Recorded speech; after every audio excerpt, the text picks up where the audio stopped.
Assalamualaikum warahmatullahi wabarakatuh. Perkenalkan, nama saya Anjani Ausa Fikriyah dari jurusan Bimbingan Penyuluhan Islam UIN Wali Songo Semarang, NIM 19010160552. Di sini saya akan mempraktekkan sebuah pidato guna memenuhi tugas ulangan akhir semester mata kuliah retorika. Baik, bismillahirrahmanirrahim. Assalamualaikum warahmatullahi wabarakatuh. Kepada yang terhormat Bapak Fahrul Rozi selaku dosen mata kuliah retorika, serta teman-teman yang saya sayangi dan saya banggakan. Yang saya hormati pula para pendengar dimanapun kalian berada, semoga selalu dalam lindungan Allah Subhanahu wa Ta'ala. Pertama-tama, marilah kita panjatkan puja dan puji syukur kita atas kehadirat Allah Subhanahu wa Ta'ala yang telah memberikan kita rahmat, hidayah, serta inayahnya. Kedua kalinya, salawat serta salam tak lupa kita junjukkan kepada Nabi kita, Nabi Muhammad SAW, yang telah mengantarkan kita dari zaman jahiliyah menuju zaman Islamiyah seperti sekarang ini. Ketiga kalinya berdirinya saya di sini, saya akan memberikan pidato dengan judul Stres dalam Kaca Islam. Stres merupakan reaksi tubuh ketika dihadapkan oleh situasi yang tampak berbahaya atau sulit. Stres biasanya terjadi karena adanya tekanan dalam pikiran yang membuat seseorang itu merasa putus asa, gugup, cemas, dan lain-lain. Stres ini biasanya dipicu oleh berbagai masalah dalam kehidupan seperti masalah ekonomi, sosial, keluarga, dan lain-lain. Dalam Islam, stres itu merupakan cobaan atau ujian dari Allah Subhanahu wa Ta'ala. Nah, cobaan inilah yang dikatakan sebagai stres atau tekanan dalam diri, atau bisa disebut dengan beban hidup. Nah, ada beberapa macam atau contoh cobaan dalam hidup ini seperti kematian, perpisahan, sakit, dan lain-lain. Tapi, cobaan itu tidak melulu soal kondisi buruk saja. Bisa karena ilmu, jabatan, anak, kekayaan, harta, dan yang lainnya. Lalu apa sih efek yang ditimbulkan ketika kita itu stres?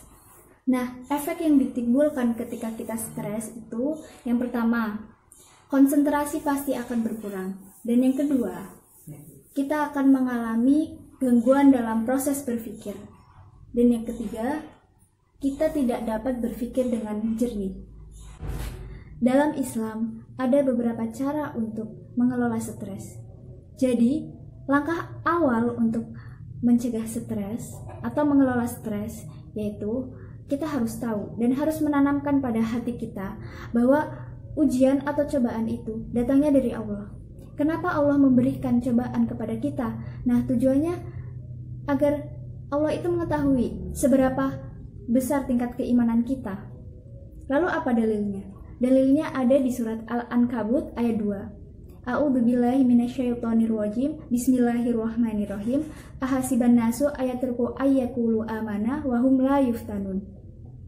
Apakah manusia mengira bahwa mereka akan dibiarkan hanya dengan mengatakan kami telah beriman dan mereka tidak diuji? Kita perlu mengetahui bahwa semua yang datangnya dari Allah itu adalah baik, meskipun itu pahit dan membuat kita sakit. Ibaratnya seperti ini.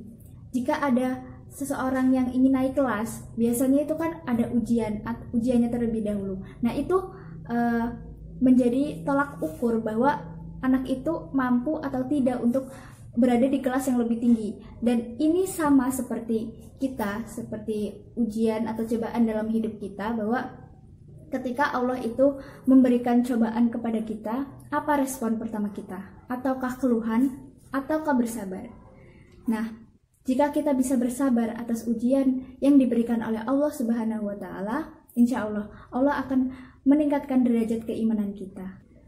Selanjutnya ada cara dalam Islam untuk mengelola stres. Yang pertama itu ada ikhlas. Ikhlas ini tingkatan paling tinggi Jadi kalau kita bisa ikhlas dengan segala beban yang ada, hati kita akan menjadi tenang. Dan yang kedua ada sabar dan sholat. Ketika kita ditimpa masalah, coba kita ambil air wudhu dan sholat sunnah 2 rakaat. Tujuannya agar hati kita tenang. Dan kita harus bersabar dalam segala ujian yang ada, karena Allah sebenarnya tahu apa yang kita butuhkan. Jadi tugas kita hanya bersabar atas ujian yang menimpa kita. Lalu yang ketiga ada doa dan zikir. Terlepas dari sabar dan sholat, kita harus berdoa juga kepada Allah, karena segala permasalahan itu juga yang memberikan Allah. Jadi kita harus berdoa juga hanya kepada Allah, mengharap dan meminta pertolongan hanya kepada Allah. Zikir tujuannya agar hati kita tenang. Yang keempat ada bersyukur dan berserah diri.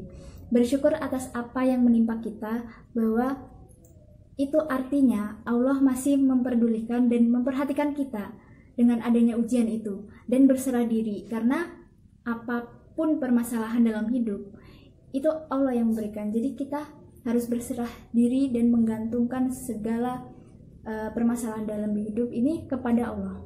Nah, itu tadi keempat cara untuk mengelola stres dalam Islam. Sebelum saya menutup pidato kali ini, ada satu ayat dalam Al-Quran yang bisa dijadikan sebagai pengingat dan penyemangat untuk kita semua, yaitu dalam surat Ali Imran ayat 139. A'udzubillahi minasyaitonirrajim. Bismillahirrahmanirrahim. Wala tahinu wala tahzanu wa antumul a'launa in kuntum mu'minin. Dan janganlah kamu merasa lemah dan jangan pula merasa bersedih hati, sebab kamu orang-orang yang paling tinggi derajatnya jika kamu beriman. Sekian pidato dari saya. Apabila ada kata-kata yang kurang berkenan di hati, saya mohon maaf. Dan apabila ada kata-kata yang bermanfaat, itu semua datangnya dari Allah Subhanahu wa Ta'ala. Wassalamualaikum warahmatullahi wabarakatuh.